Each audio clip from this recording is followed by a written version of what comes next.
नमस्कार, प्रणाम। मैं अविनाश। वारदात तक के एक नए एपिसोड में आज जिस सच्ची घटना के साथ आप लोगों के बीच में आया हूँ, ये सच्ची घटना फिरोजाबाद की है। दरअसल ये जो फिरोजाबाद की घटना है, अपने आप में वाकई हैरान करने वाली है, परेशान करने वाली है। बेहद अजीब कहानी है। कहते हैं कि किसी अगर रिश्ते पे अगर भरोसा करें तो कुछ लोग हैं जो इस रिश्ते को तोड़ने में, भरोसे को तोड़ने में पीछे नहीं हटते हैं। तो आज की कुछ कहानी इसी प्रकार की है। तो वाकई आप थोड़ा-सा ध्यान से सुनिएगा, क्योंकि कुछ लोग वीडियो को स्किप भी कर देते हैं, तो आप लोग स्किप मत करिएगा। आराम से और ध्यान से बैठ कर के सुनिएगा। मैं भी बहुत आराम से इस कहानी को सुनाने वाला हूँ। क्योंकि जब मैं इस घटना को सुन रहा था, पढ़ रहा था, तो वाकई बड़ी ही दिलचस्प लगी, क्योंकि जिस प्रकार से इसमें कांड किया जाता है, तो शायद आए दिन कुछ औरतें हैं, कुछ बहनें हैं जो इसका शिकार होती हैं। तो आप तक ये जानकारी पहुँचाना मेरा कर्तव्य है। तो इसीलिए मैं आप लोगों तक इस घटना को लेकर के आया हूँ। बात कर रहा हूँ मैं नवंबर 2023 की। फिरोजाबाद जो जिला है, उसी का एक थाना लगता है अलाव थाना, और इसी अलाव थाने का एक गांव है कुंजीपुर गांव। इसी गांव में सुबह सुबह का वक्त होता है। नवंबर में आप लोगों को पता ही है कि ठंडी का मौसम है। तो कुछ बच्चे जो होते हैं वो टहल रहे होते हैं, खेल रहे होते हैं, लगभग 7 बजे के टाइम। खेलते खेलते वो लोग एक कुएं के पास पहुंचते हैं, और एक लड़का जो कि कुएं में उसकी जो छोटी सी एक बॉल लिया रहता है, वो बॉल कुएं में चली जाती है। जैसे ही बच्चा कुएं में झांकता है, तो फिर वो 2-3 लड़कों को और बोलता है देखने के लिए। अब जैसे ही 3-4 लड़के होते हैं, सभी कुएं में एक साइड से करके झांकने लगते हैं, देखने की कोशिश करते हैं कि आखिर है क्या इसमें। अब जैसे ही बच्चों की जो निगाहें हैं जब ध्यान से एक जगह केंद्रित होती हैं, तो देखने के बाद से उनके मुंह से चीखें निकल जाती हैं, और जो 4 के चारों बच्चे होते हैं, सभी चीखने लगते हैं, चिल्लाने लगते हैं कि इसके अंदर कुछ तो गड़बड़ है। अब जैसे ही आस पड़ोस के जो लोग हैं, वहाँ पे जो टहल रहे होते हैं, गांव का है क्षेत्र, तो आस पड़ोस के लोग भी थे। कुछ लोग खेतों पे जा रहे थे, कोई किसी काम से जा रहा था।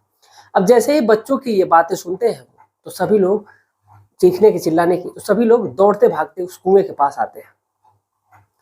कुएं में सभी लोग देखते हैं, तो देखने में पता चलता है कि इसके अंदर किसी न किसी व्यक्ति की लाश पड़ी हुई है। अब जैसे ही लाश की बात आती है, कोई व्यक्ति है या महिला है, ये तो कंफर्म ही नहीं था। अब इसी में किसी व्यक्ति ने नजदीकी पुलिस थाने में फोन कर दिया, और फोन करने के बाद मौके पर पुलिस पहुंचती है। पुलिस पहुंचती है तो बड़ी ही मशक्कत के बाद से जो अंदर बॉडी होती है, उस बॉडी को बाहर निकाला जाता है। बाहर निकालने के बाद से उस बॉडी में लोग उसको पहचान ही नहीं पा रहे थे, क्योंकि जो बॉडी थी वो बेहद बुरी तरीके से जल चुकी होती है। अब इस प्रकार से जल चुकी होती है कि पहचानना ही बड़ा मुश्किल हो रहा था कि आखिर ये बॉडी है किसकी। कुछ सिपाही होते हैं, वो उस कुएं में उतरते हैं कि शायद यहाँ से कोई आईडी प्रूफ मिल जाए, कोई ना कोई सुराग मिल जाए, कोई सबूत मिल जाए, जिसके आधार पर यह पता किया जा सके कि आखिर ये व्यक्ति है कौन। लेकिन कोई भी वहां से सबूत नहीं मिलता है। अब इधर वक्त के साथ साथ जो पुलिस है, अब वहां पर देरी नहीं करती है, और सोचती है कि इस बॉडी को पोस्टमार्टम के लिए भेज देना चाहिए।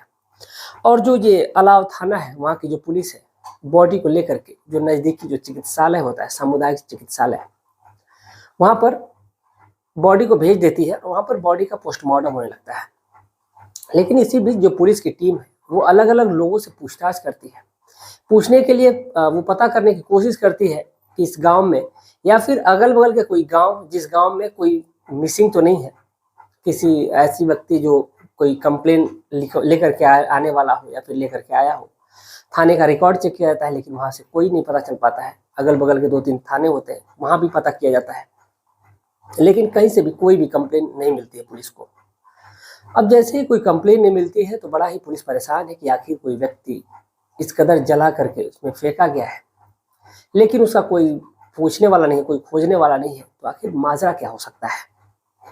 अब जब इधर पोस्टमार्टम की रिपोर्ट भी आ जाती है, तो जब पोस्टमार्टम की रिपोर्ट आती है, तो फिर उसमें बड़ा ही चौंकाने वाला खुलासा होता है। दरअसल उसमें यह बताया गया था कि जो बॉडी है, तो उसको लगभग 12 घंटे पहले जलाया गया था, मार करके, और उसको बहुत ही पहले बुरी तरीके से पहले मार दिया गया था।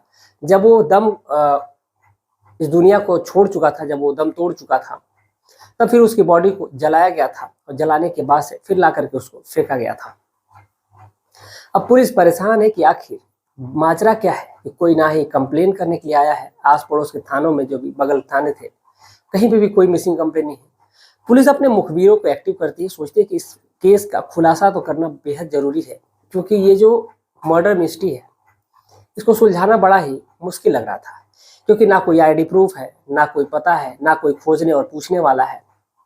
अब पुलिस हाथ पे हाथ धरे बैठ भी नहीं सकती थी, तो आस पड़ोस के इलाकों में अपनी टीम को सक्रिय करती है, पता करने की कोशिश करो कि कोई मिसिंग तो नहीं है, या फिर कोई ऐसा व्यक्ति जो कंप्लेन भी नहीं कर पा रहा हो और मर्डर किया हो, तो देखो ऐसा कोई व्यक्ति अगर नजर आए तो। लेकिन ऐसा कोई सबूत ही नहीं हाथ लगता है, ना ही कोई सुराग मिल पाता है। 4 दिन का जब समय बीतता है तो चौथे दिन एक व्यक्ति होता है जो उस थाने में पहुंचता है, और जैसे ही वो थाने में पहुंचता है तो जो वहां पे एसएचओ साहब होते हैं उनसे बात करने की कोशिश करता है और कहता है कि साहब मुझे आपसे एक बात बतानी है। दरअसल जो व्यक्ति पहुंचता है उसका नाम अशोक होता है। अशोक जब थाने पहुंच करके और कहने की कोशिश करता है, लेकिन वो कहते कहते रुक जाया करता है। इंस्पेक्टर साहब कहते हैं कि आखिर बात क्या है, पूरी बात बताओ, समझ में बात ऐसे नहीं आ पाएगी, जो भी बातें हैं साफ साफ मुझे बताने की कोशिश करो। लेकिन व्यक्ति कुछ बताना चाहता था, लेकिन कुछ बोलने से पहले वो रुक जाता था। फिर कहता है साहब अब मैं गलत कह रहा हूँ या सही कह रहा हूँ, लेकिन पता नहीं क्यों मुझे ये लग रहा है कि ये जो बॉडी है वो किसी और की नहीं बल्कि मेरे ही साले की है। अब जैसे ही पुलिस ये सुनती है कि आखिर ये व्यक्ति कह रहा है कि इसके साले की है, तो पुलिस पूछने की कोशिश करती है कि आखिर एक बात बताओ कि आखिर तुम इतने यकीन के साथ कैसे कह सकते हो ये तुम्हारे साले की है। तो वो कहता है, यानी अशोक कहता है कि साहब मैं यकीन के साथ नहीं कह सकता, लेकिन इसकी लंबाई देख करके, इसके जो कपड़े हैं उसको देख करके ऐसा लग रहा है कि ये वही है। पुलिस कहती है ठीक है। पुलिस उस मर्चरी लेकर के जाती है उस व्यक्ति को और बॉडी की शिनाख्त करवाती है। जो कपड़े होते हैं, कपड़े भी दिखाए जाते हैं। देख कर कपड़े कहता है कि ये कोई और नहीं बल्कि ये मेरा ही साला है, और इसका किसी ने मर्डर किया है, अब ये तो मुझे नहीं पता है। तो पुलिस उनसे पूछने की कोशिश करती है कि एक बात बताओ कि किसी की दुश्मनी इस लड़के से, ऐसा कोई व्यक्ति जो दुश्मनी हुई इससे। तो कहता साहब ये तो यहाँ पर बहुत कम आया करता था, लेकिन आता जाता भी था, लेकिन इसकी तो कभी किसी से दुश्मनी हुई ही नहीं कि ना ही किसी से कोई झगड़ा हुआ। अब जैसे ही अशोक ये सब बातें कहता है तो फिर वो पुलिस के जो एसएचओ होते हैं वो कहते हैं कि अगर तुम्हारा किसी से झगड़ा हुआ तो हो सकता है कि ऐसी भी रंजिश होती है कि अगर साले पे जो भी भड़ास होती है वो निकाल ली जाती है। अगर जीजा से झगड़ा हुआ हो तो फिर लोग सोचते हैं कि साले को ही मार दिया जाए, लेकिन यहाँ पर कुछ ऐसा मामला भी नहीं होता है। जो अशोक होता है वो कहता है साहब मुझे तो नहीं पता, लेकिन मेरी तो किसी से दुश्मनी आज तक हुई ही नहीं, मेरा तो किसी से झगड़ा भी नहीं हुआ है। तो दरअसल वहां पे एक नाम जो होता है वो खुलासा हो जाता है कि आखिर जो उसका साला था उसका नाम रामविलास और पप्पू होता है। दरअसल इस रामविलास और पप्पू के पुलिस गांव जाती है।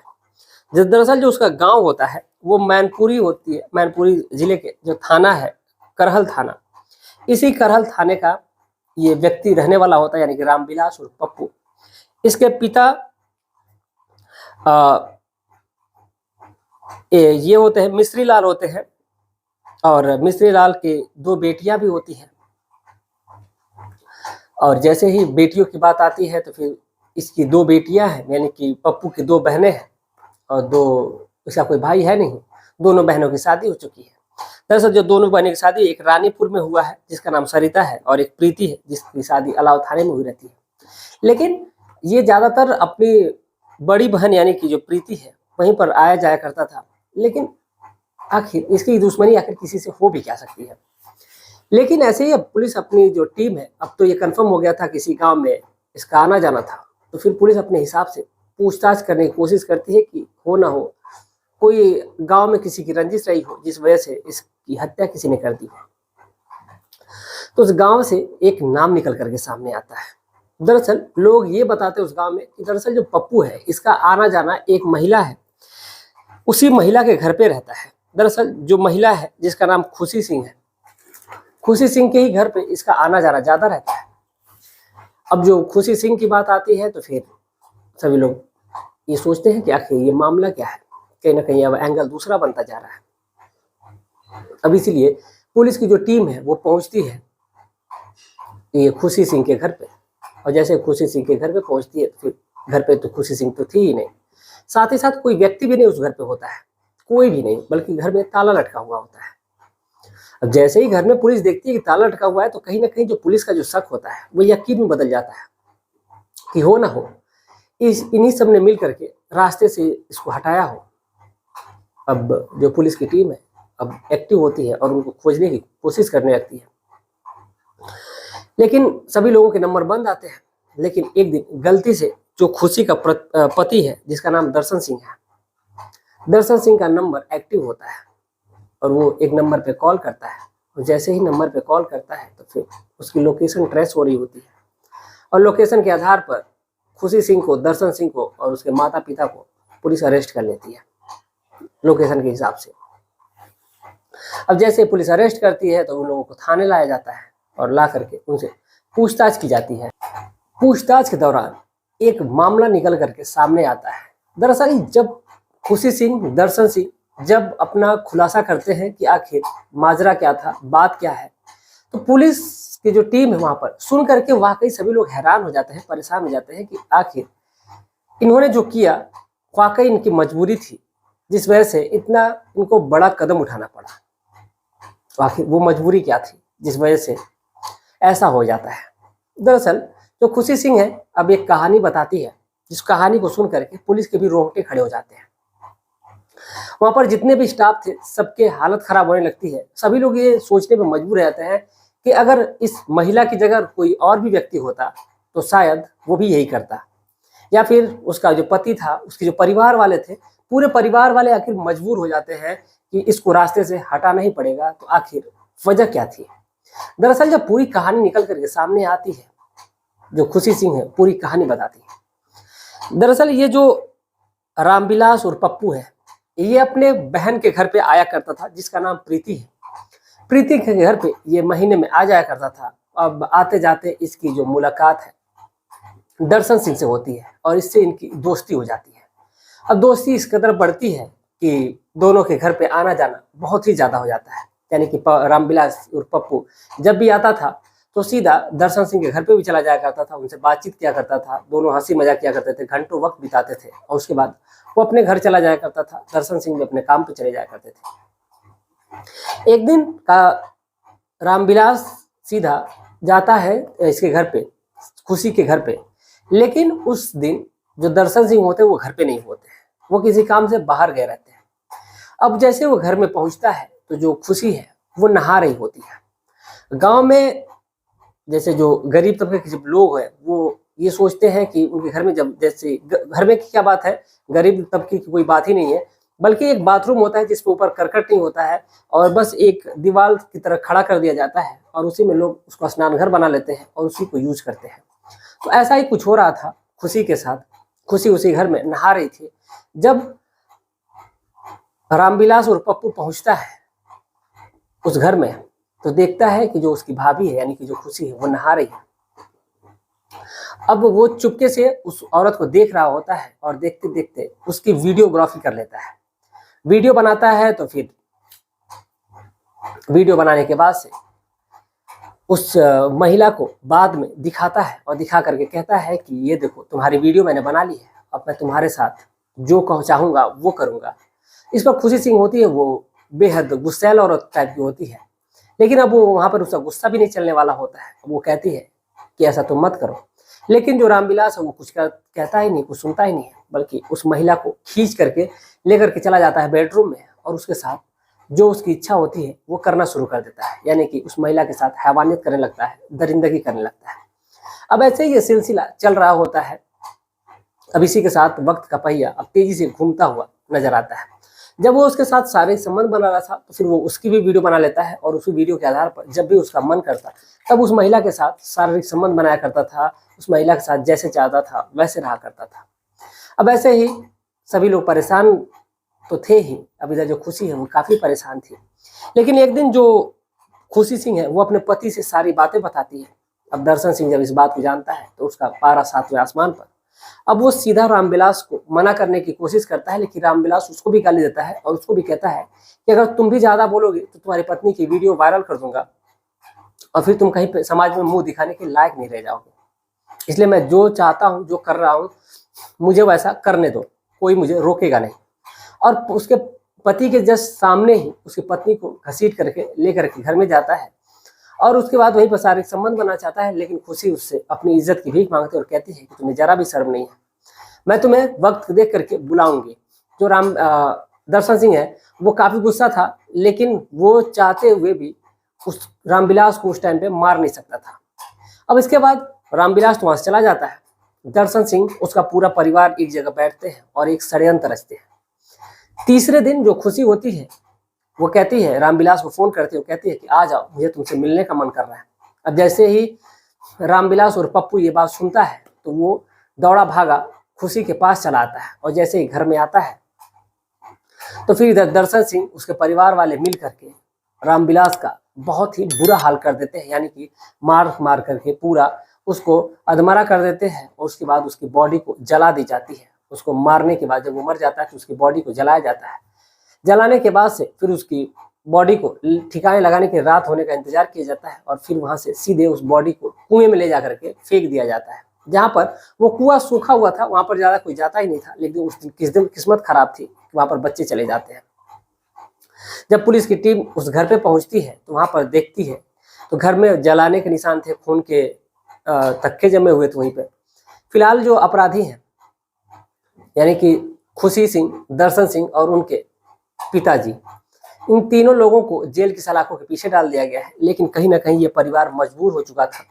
यहाँ पर एक लड़का अपनी हवस बुझाने के चक्कर में अपनी जीवन को खो देता है, साथ ही साथ अपने साथ उन 3 जिंदगियों को भी तबाह कर देता है जो खुशी से अपना जीवन गुजर बसर कर रही थी।